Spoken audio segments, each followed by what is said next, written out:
All right, so I'm just going to make a walkthrough of my understanding of Dark Shuffle. It's a deck building game on Starknet built by the folks from Provable Games.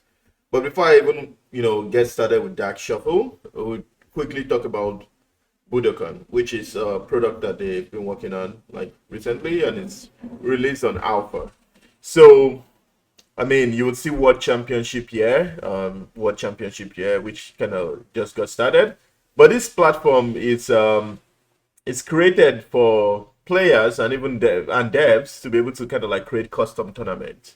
So in a way, I think about it like GameFi. It's kind of comparing with like DeFi because it seems like this is the first of its kind that I've seen so far. So what I mean is that like if you're doing DeFi like a DEX, you create an LP, right? You create an LP position where you earn a fee from that.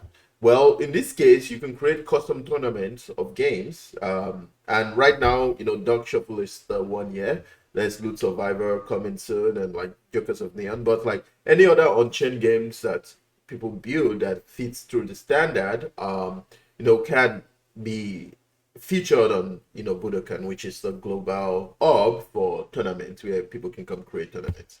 I think this is quite an impressive, feat. I'm not going to create tournaments right now because I want to spend more time on Dark Shuffle. But yeah, let's go back to Dark Shuffle.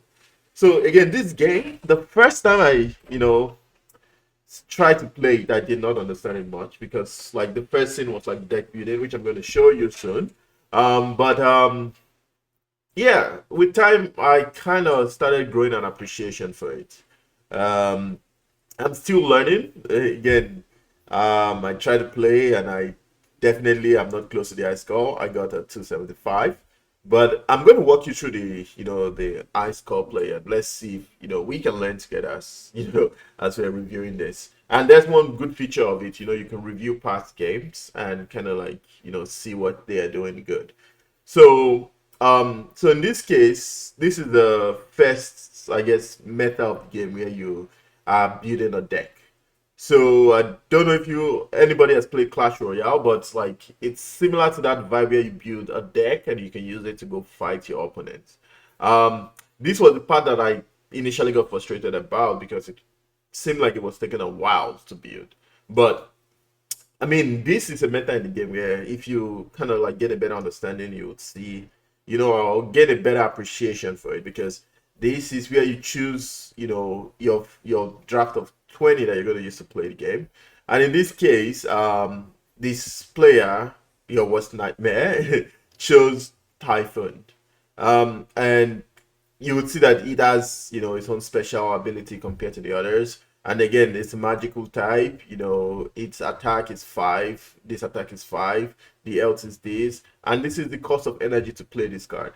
Initially, when I started playing it, I was trying to, I don't know, I did not even understand that part, but again, now I appreciate it better. But again, why, let's read through this one. So it says on attack, so every time the time it attacks, it heals the hero by 2 if the enemy is a brute and gains +1 health for every magical ally in place. And you appreciate this or you understand it better once we kind of like go over 1 or 2 gameplay.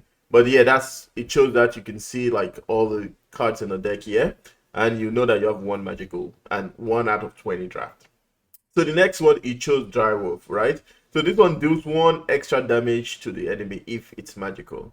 Okay, and you can compare again. I'm not going to kind of go over everything because the platform allows you to kind of go over it yourself. So we'll just kind of like breeze through it. In this case, it chose goal, and again, if you compare to other ones, it believes that goal is better. So it reduces the enemy's attack by 1 if it's a brute. And one thing I would say is that I think I'm beginning to learn that if you can optimize for reducing the enemy attack, it will be good for you because it just reduces your damage long term while playing the game. But anyways, it chose goal. But again, this is a bet that it might meet like more brute enemies. And again, we'll talk about it when we pass this meta. But the next meta is you select another card. It shows this one to reduce the enemy attack guarantee it's going to reduce the enemy's attack once it's played. It costs 3 energy to play, so you cannot use it at least for the first 3 rounds, but once you can use it, I think it's good. I also believe that this is a good card because, I mean, it gives you health, and you want health, you know, more health in general. But yeah, it chose this one. So in the next round, it chose Skinwalker, right? Again, if you review it amongst this one marks the enemy to take 1 additional damage. I like any card that also marks enemies, because once it marks the enemy, like every round it takes 1 additional damage. I think this is a great one. So it chose that. And then on and on, you know, reduce the enemy attack by 1. Again, what I initially said, trying to reduce the enemy attack by 1. And then on and on. But I'm just going to breeze through this because we don't want to spend all the time going through the 20 draft.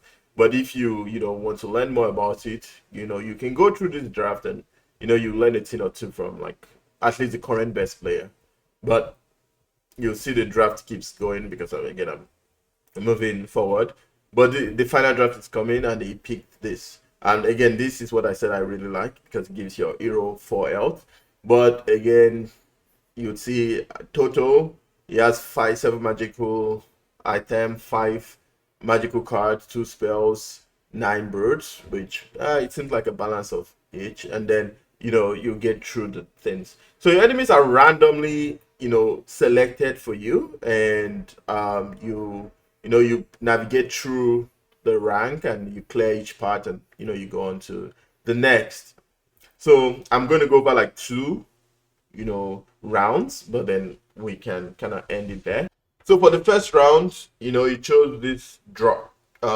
It's a magical item against a brute, and if you read it, it tells you the special ability here. This one doesn't really give any unique advantage, but again, it only has 1 energy in the first round. So it chose this, which is 1 energy. You can also choose to skip, but yeah, it chose this. And the next round is going to be 2, but yeah, next round, yeah, it got 2. He actually didn't even have anything to play in the second round. So this round, technically, just he skipped and his health reduced. The third round, you know, he went with the Junction. Junction, I really like because it reduces the enemy attack by 1. So guarantee from 2 to 1, but on death, right? So once this dies, the enemy attack goes down by 1. So it chose that play. The enemy attacks, you know, it dies, and then the health got reduced by 1. So again, long term, this is a good thing because now it's only kind of going to be reducing his health by 1. And then there's it chose the org in the next round.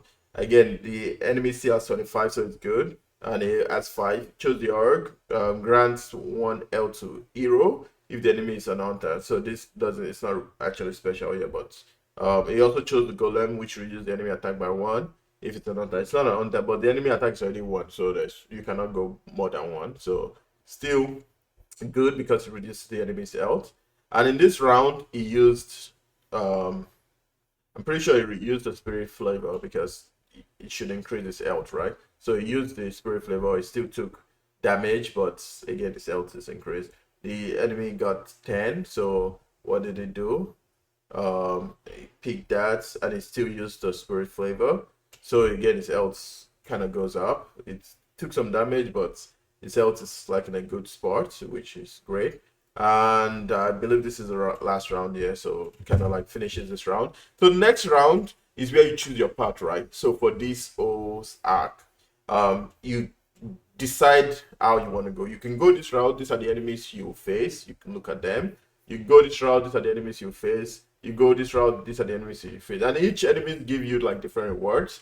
So he chose this one, which restores his health by 5. So it's kind of like almost a guarantee that his health is going to be max, right? I mean, not kind of almost guarantee, but if he plays optimal and his cards are good, you know, his health is going to be good. Anyways, he believes that's the best route to pick. I'm not going to go over all the alternatives, but again, you can always review that, you know, on your own because the game allows you to do that. So it goes on this round. Just kind of like keep speaking. Again, at this point, I'll just keep through it because you know you can learn, you can kind of go over this yourself. But again, you can appreciate kind of like the the patience it's used to select your deck, and how your deck will lead you to victory in this case. So when you click on this, also this is another meta in the game, like the achievement system. It kind of gives you like quests that you can play so you can keep leveling up. I open the arcade here where you connect and you can see your points in the global. So this is kind of like your points above all the other games in within the arcade system. Right now there's Dark Shuffle, Dope Wars, Eternum, like all these other games, so you can see which one is. So this is kind of like a global leaderboard of all the game players. You see that I just earned this, and that's kind of some of the pretty things about this. And the other thing is kind of like in this tournament, there's a reward for the top game. So when you create a tournament, you see, what the reward, or when you join the tournament, you see what it is. So in this case, it's free to enter, but it's a prerequisite that you have to have won. So you see, it's restricted to tournament winners for this live game. You cannot join the tournament in between. So it's when the championship started, and the fee was $2. But at the end of the day, the winner or the global winner earns a reward. So if you think you're kind of like good, you can come like play through it. You'd see that the reward is like $300, right? So you can play through it and you go, you get with two, and you see where it leads you.